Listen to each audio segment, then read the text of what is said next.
जो चित्र लाए हैं, अगर पीछे आपका नाम होगा तो मेरी तरफ से आपको मैं धन्यवाद का पत्र भेजूंगा।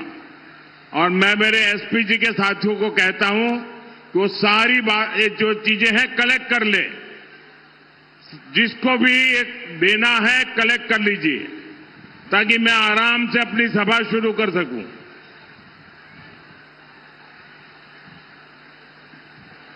ये आपके प्यार के लिए मैं आपका बहुत आभारी हूं।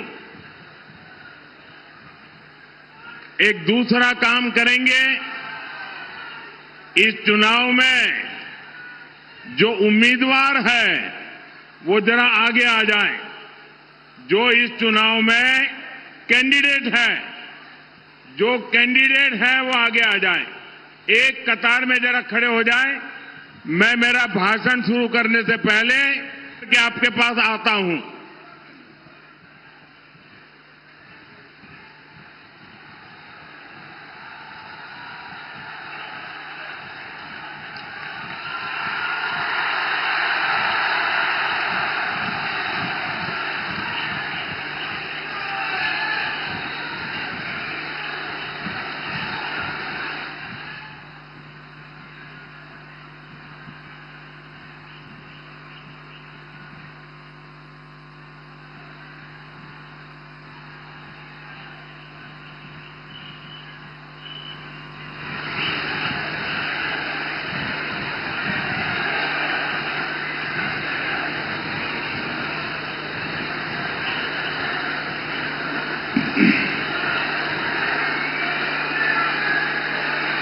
ये चित्र वालों का काम पूरा हो गया,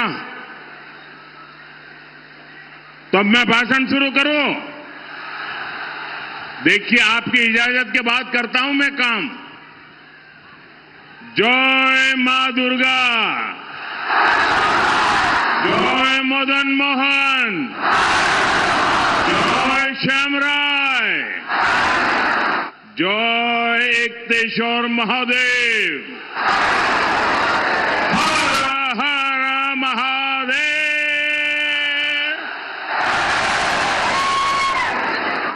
आपनादेर सबाइके शुभो नववर्षो जानाई।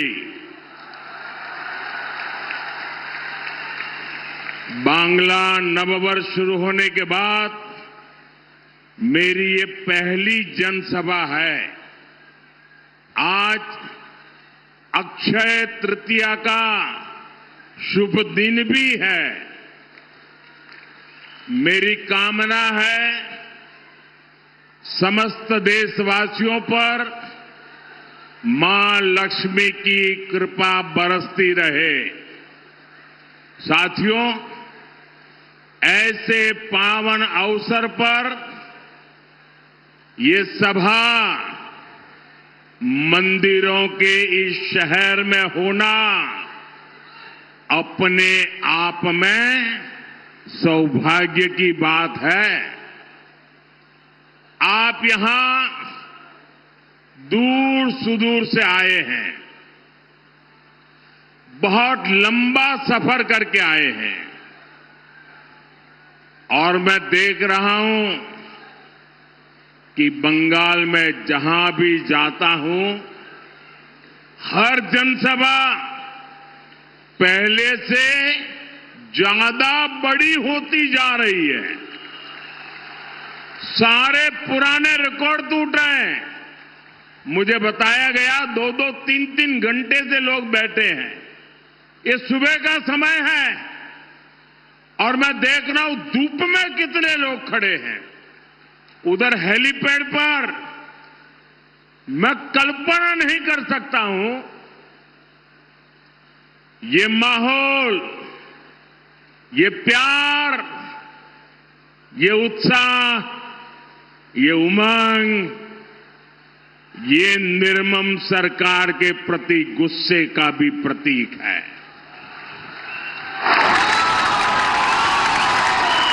इसका मतलब है बंगाल अब मान चुका है, बंगाल अब ठान चुका है पाल्टानो दोरकार, पाल्टानो दोरकार,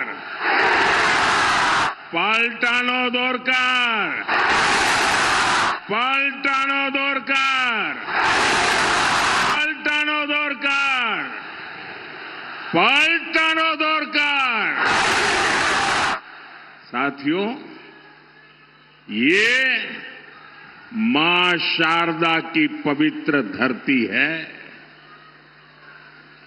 और यहां इतनी विशाल संख्या में माताएं, बहनें, बेटियां भी आई है। बीजेपी की पहचान ही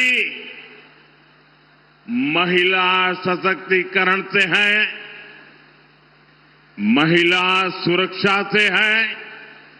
इसलिए देश के हर राज्य में बहनें, बेटियां बीजेपी को सबसे अधिक आशीर्वाद देती हैं। हम चाहते हैं कि विकसित भारत बनाने में बेटियों की भूमिका का विस्तार हो। राजनीति में भी ज्यादा से ज्यादा बेटियां आए। लेकिन साथियों, आपने देखा है कि संसद में क्या हुआ है। टीएमसी ने बंगाल की बहनों के साथ एक और धोखा दिया है। बंगाल की बहनें चाहती थी कि उनको 33% आरक्षण मिले। मोदी ने ये सुनिश्चित किया।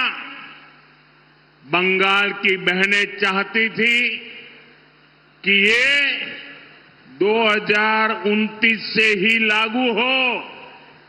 मोदी ने इसके लिए भी प्रयास किया, लेकिन टीएमसी नहीं चाहती थी कि बंगाल की बेटियां ज्यादा संख्या में एमएलए बने, ज्यादा संख्या में एमपी बने, क्योंकि बंगाल की बेटियां इनके महाजंगल राज को चुनौती दे रही है।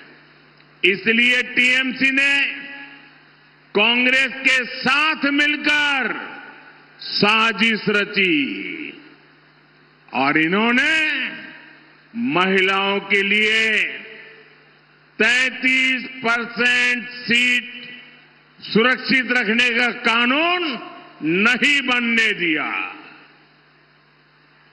साथियों, ये वही टीएमसी है जो घुसपैठियों को लाभ देने के लिए हर कानून नियम तोड़ देती है।